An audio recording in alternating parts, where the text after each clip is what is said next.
We're on to our final two-word phrase of the 10 words of Stack and Tilt, and this one is tucked hips.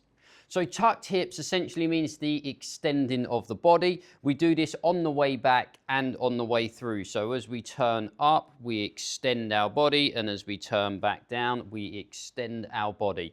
And the best players in the world, when they finish their swing, will have the belt buckle leading the move.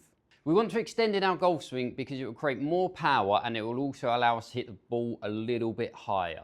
So far too commonly, we'll see someone stay in flexion with their spine. So as they work back in the golf swing, you'll see the chest stay very low.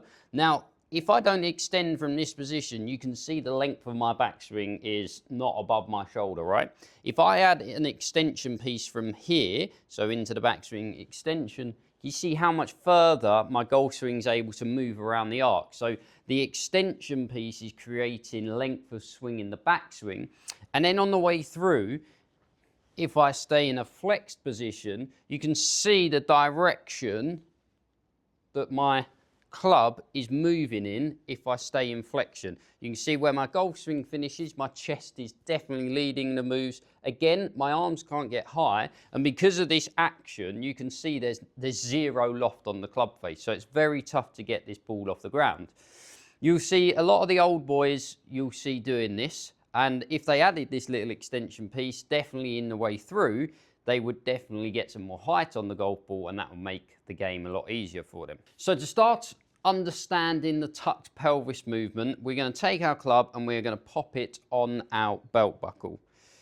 We're going to go to the finish of our golf swing, and we're going to make sure that the club is the closest point to target. Not going to be our chest, not going to be our lead foot. Our club is going to be the closest point to target. So as I do that, you can see club is definitely the closest thing to the target line, and that has created this tucked pelvis feel. I extend the arms out now, and you can see that I'm in a position that you'd see a lot of professionals in when they finish their golf swing. It's the tucking of the pelvis under the chest that creates this nice finish that we're looking for.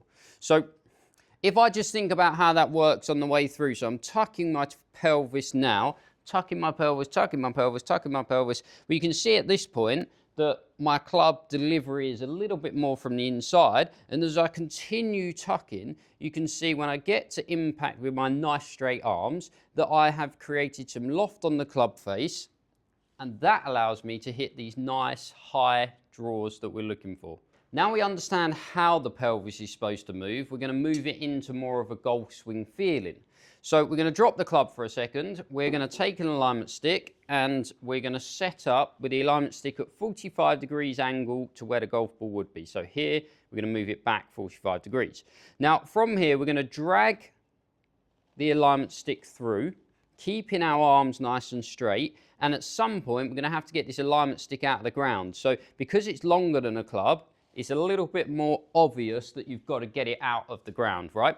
So as we start dragging it through with our nice straight arms, we're going to see, right, my pelvis is starting to tuck, and as I carry on doing that, you can now see that I've got the club out of the ground, and to this position here, my pelvis is nice and tucked under me, and the chest is looking up, extending up, and that's allowed me to get into this nice finishing position. Stage 2 of that drill is then swapping the alignment stick for a golf club, placing it in front of the golf ball and making that same motion from this point, same motion, hips are tucking underneath, and then through to this position here, that sort of punch shot finish, P9 sort of finish here. And really understanding, okay, what am I doing to get into that position? My glutes are pushing forward, my hips are tucking under the chest, and that's allowing me to get through to this nice finishing position here.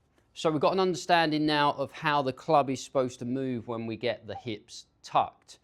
Now what we're going to do is put a golf ball in the way and see how it performs. So we're only going to work from P3 to P9 still, just those punch shots, and we're going to really understand how the ball is moving through the air now and where my pelvis, my belt buckle is compared to my chest at the finish position. So we've got all the 10 words to put into play this time. We're going to make sure that we get that nice tucked pelvis on the way through. Well, that was pretty nice if you ask me. You can see definitely my belt buckle is ahead of my chest. Got some nice height at a low speed, still hit it 130, so some nice contact there. And the height was pretty nice as well, I would say. From there, I just keep on doing that small golf swing move, that P3 to P9 movement, where you're just understanding how that pelvis stays ahead of the chest through to the finish of the golf swing, and that will create that little higher flight. It gets some decent distance at low speed because we're extending, and that allows us to hit some pretty good shots at such a small swing movement. Now we're going to hit one at a slightly fuller speed, and we should see some nice height, little draw, and hopefully it should land right next to that pin.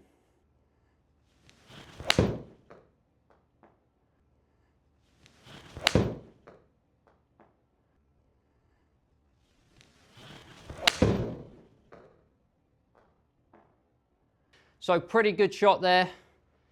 165 total, so 15 foot away from the pin from 170. That's pretty nice. You saw the height on it. Nice little draw shape. We'll take that one on the golf course. So you've got all 10 words there, the 2-word phrases. Last one, hips tucked. That one's important to get some nice distance and some nice flight to the golf shot. Give those 10 words a go. Give us a comment below. Let us know how you're getting on with them. And we'll see you for some more stack and tilt videos.